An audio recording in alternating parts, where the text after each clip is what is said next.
Hey there! Having trouble with your Windows 11 start menu not working? No worries. Check out this video where I'll guide you through the fixes step by step. So, without wasting any more time, let's get started. Solution 1. Repair Windows system files. Start by clicking on the search icon and typing CMD.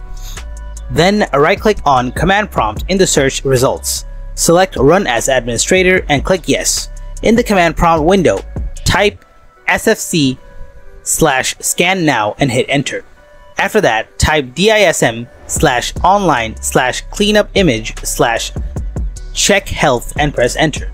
Next, type dism/online/cleanupimage/restore health and press Enter. You can find these commands in the video description.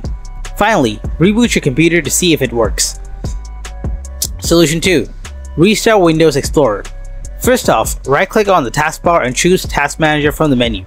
Then type Windows Explorer in the search box. After that, right-click on Windows Explorer Process and select Restart. Once it's done, check if the start menu is back to normal. Solution 3. Restart Windows Background Services. Again, right-click on the taskbar and select Task Manager.